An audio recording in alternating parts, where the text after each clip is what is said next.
This is your AESH Weekly News Minute for Tuesday, February 21, 2023. Energy news. The price of European natural gas has fallen to its lowest level since the build-up to Russia's full-scale invasion of Ukraine, boosting the EU and UK economies and delivering a blow to President Vladimir Putin's war effort. The benchmark gas price on Friday fell below €50 per megawatt-hour for the first time in almost 18 months, down to €48.90 megawatt-hour, as traders report growing confidence that European countries will avoid shortages this winter and next. The gas benchmark peaked at more than €300 megawatt-hour in August 2022. Helped by mild weather, ample storage and efforts to source alternative supplies, European gas prices have tumbled by as much as 85% since August 2022, when big cuts in Russian supplies led to alarm about possible blackouts. Europe looks like it has successfully weaned itself off Russian gas, said Henning Bloistein at consultancy Eurasia Group.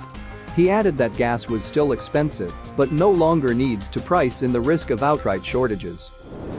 Logistics and transportation news. XPO's French branch says it has begun piloting a new recruitment process that will not require prospective drivers to submit CVs. The company says the aim of the trial is to try to recruit truck drivers using other means than the conventional CV-centered process. In doing so, the logistics company hopes it can reach out to more candidates and promote equal opportunities. Instead of CVs, the trial will see a series of exercises deployed by XPO and Pôle Emploi, France's equivalent of the job center, to assess a person's technical skills, soft skills and other required traits for the position. The only two requirements for candidates is to be over 18 and hold a B driving license.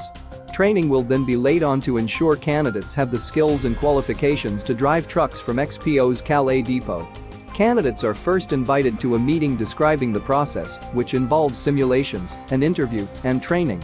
In the simulations, prospective drivers participate in logic, role-playing and speed games. These are designed to make it possible to determine a candidate's compliance with standards and instructions and their ability to work independently and show initiative.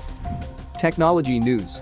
U.S. Secretary of State Antony Blinken said on Saturday that the U.S. government has had conversations with Elon Musk about the use of Starlink satellite internet in Ukraine. SpaceX this month said it has taken steps to prevent Ukraine's military from using the company's Starlink service for controlling drones in the region during the country's war with Russia.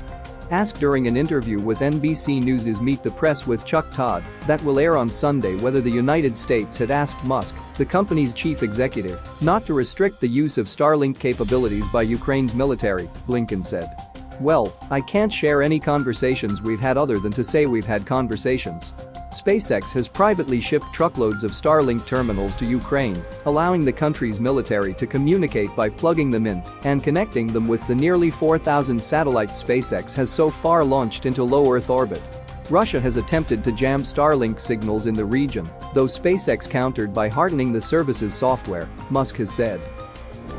Finance news. China refines capital and risk management of commercial banks.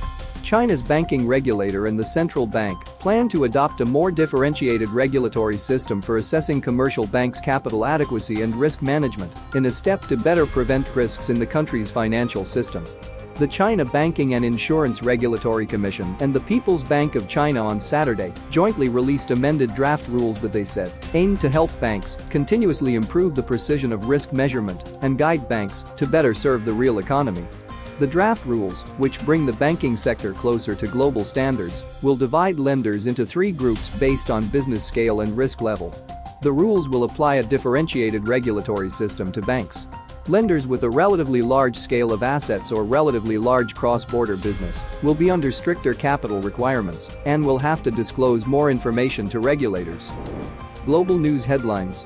Turkey stepped up work to clear away rubble from collapsed buildings on Monday as rescue work wound down 2 weeks after major earthquakes killed more than 46,000 people in southern Turkey and northwest Syria. Turkey's Disaster and Emergency Management Authority, AFAD, said that nearly 13,000 excavators, cranes, trucks and other industrial vehicles had been sent to the quake zone. The death toll in Turkey had risen to 41,020, the AFAD said, and it was expected to climb, with some 385,000 apartments in the country known to have been destroyed or seriously damaged and many people still missing. Among the survivors of the February 6 earthquakes in Turkey and Syria are about 356,000 pregnant women who urgently need access to reproductive health services. This has been your AESH Weekly News Minute for Tuesday, February 21, 2023. If you want more global energy news and real-time alerts, hit the subscribe button now and follow us on social media.